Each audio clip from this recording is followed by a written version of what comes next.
1940s में world war 2 के दौरान डॉक्टर विक्टर फ्रैंकल को कॉन्सेंट्रेशन कैंप में डाल दिया गया था। उनके साथ कई सारे लोगों को भी उस कैंप में डाल दिया गया था। कॉन्सेंट्रेशन कैंप यानी ऐसी जगह होती थी जहाँ पे लोगों को इतना ज़्यादा काम करवाया जाता था, वहाँ पे जाने वाले लोगों पर इतना टॉर्चर किया जाता था कि वो लोग सुसाइड करना ज़्यादा पसंद करते थे। वहाँ पे जो लोग हेल्थी और फिट थे उन लोगों से काम करवाया जाता था, और जो लोग हेल्थी और फिट नहीं थे, कमज़ोर थे, उन लोगों को पहले से ही गैस चैम्बर में मार दिया जाता था। उस कैंप में उन लोगों को पहनने के लिए कम कपड़े दिए जाते थे, ना के बराबर खाना दिया जाता था, और इतना टॉर्चर किया जाता था उन लोगों पर कि आप सोच ही नहीं सकते। उस कैंप की कुछ तस्वीरें मैं आपको दिखाना चाहूँगा, वहाँ पे किस तरह के हालात होते थे।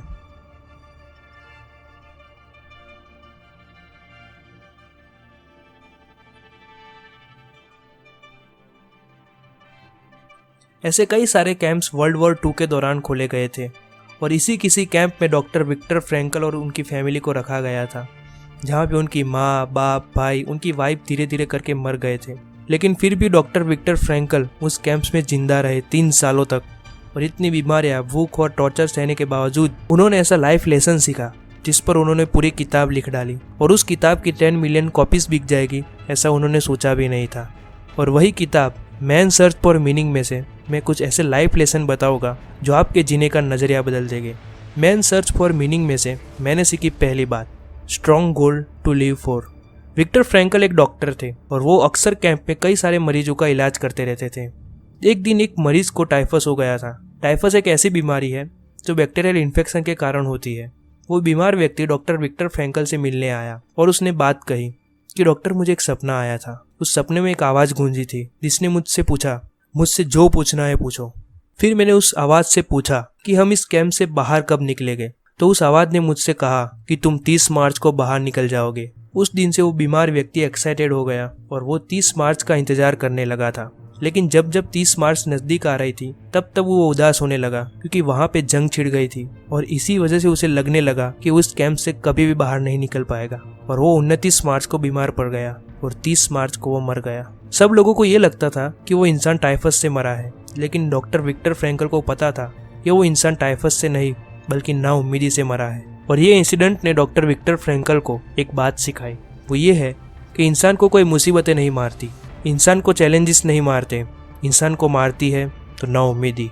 कोई इंसान के साथ जीने का ख्वाब नहीं होता, उम्मीद नहीं होती, वो इंसान भी खुद नहीं रह पाता। डॉक्टर विक्टर फ्रैंकल ने एक बात नोटिस की थी, कैंप्स में ज़्यादातर मौतें क्रिसमस और न्यू ईयर के बीच में हुई थी, क्योंकि लोगों को ये उम्मीद थी, होप था, वो बाहर निकलेंगे और क्रिसमस और न्यू ईयर अपने परिवार के साथ मनाएंगे।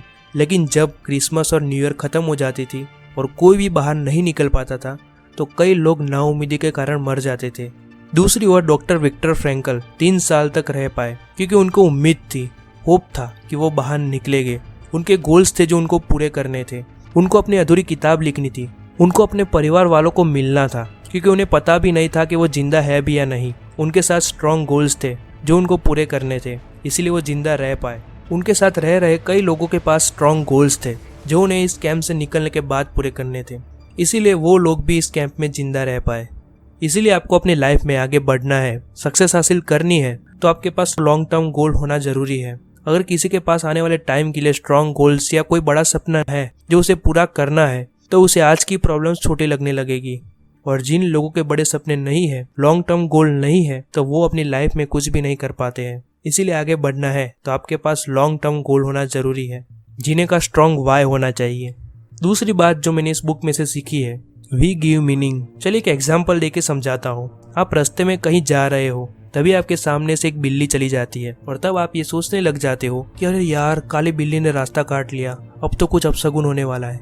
ये बात छोटी सी है, लेकिन हम इन छोटी छोटी बातों पे अपना नेगेटिव रिस्पॉन्ड देने लगते हैं। बल्कि हम ये भी तो सोच सकते थे, चलो काली बिल्ली ने रास्ता काटा, अब कुछ अच्छा होने वाला है। हम इस तरह के पॉजिटिव रिस्पॉन्ड तो कर सकते थे ताकि हमें फ्रस्ट्रेशन ना होती रहे। देखो, हर चीज़ खाली होती है, लेकिन हम उसे मीनिंग देते हैं। इसीलिए ऐसी छोटी छोटी बातों पे गुस्सा या फ्रस्ट्रेशन होने की बजाय उसे पॉजिटिव मीनिंग देना चाहिए, ताकि हम फ्रस्ट्रेट फील ना करें, और ये हमारी मेंटल हेल्थ के लिए भी जरूरी है। तीसरी बात जो मैंने इस बुक में से सीखी है वो ये है, रिएक्ट और रिस्पॉन्ड। हमारी लाइफ में ऐसी कई सारी चीज़ें होती हैं जिस पर हमारा कंट्रोल नहीं होता है, जैसे कि वेदर डिजास्टर, इकोनॉमी, दूसरों के इमोशंस और उनके जजमेंट्स एक्सेट्रा। हम ऐसी चीज़ों को लेकर दुखी होते रहते हैं, रिएक्ट करते रहते हैं। हमें ये पता होता है कि ये चीज़ें चेंज नहीं हो सकती, लेकिन हम फिर भी रिएक्ट करते रहते हैं। हमें रिएक्ट करने के बजाय रिस्पॉन्ड करना चाहिए अपनी सिचुएशन के प्रति।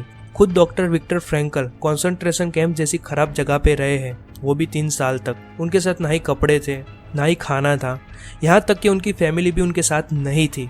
वो इतनी बुरी सिचुएशन में भी जी रहे थे, वो भी पॉजिटिव मीनिंग लेके। वो दूसरे लोगों को ब्लेम करने के बजाय उन्होंने खुद को बदला और वहाँ से बाहर निकले। क्या हम ऐसा नहीं कर सकते? छोटी छोटी बातों पे ये नेगेटिव इमोशन देना, अरे अब तो कुछ बुरा होने वाला है, छोटी छोटी बातों पे गुस्सा होना, क्या हम इसके बजाय इनको पॉजिटिव मीनिंग दे के हैप्पी नहीं रह सकते? इसीलिए जो चीज़ों पर आपका कंट्रोल है उसे कंट्रोल करो, और जो चीज़ों पर आपका कंट्रोल ना हो उसके प्रति अपना रिस्पॉन्ड कंट्रोल करो। मैं सिर्फ आपको रीजन सर्च करने के लिए कह रहा हूँ, जो आप उसे बुरी से बुरी सिचुएशन में ढूंढो और उससे खुश रहो, और इसी तरह का एटीट्यूड आपको अपनी मंजिल में आगे ले जाएगा और आपको बड़ी सक्सेस दिलाएगा। तो दोस्तों आज के लिए इतना ही। तो ये सारी इंपॉर्टेंट बातें मैंने डॉक्टर विक्टर फ्रैंकल की book man search for meaning में से बताई है। और अगर आपको ये बुक समरी वीडियो अच्छी लगी है तो इस वीडियो को लाइक कर दीजिएगा, और अगर इस तरह की बुक समरी वीडियो आपको और देखनी है तो इस चैनल को सब्सक्राइब कर दीजिएगा, ताकि आपको इस तरह की बुक समरी वीडियो मिलती रहे। तो फाइनली धन्यवाद।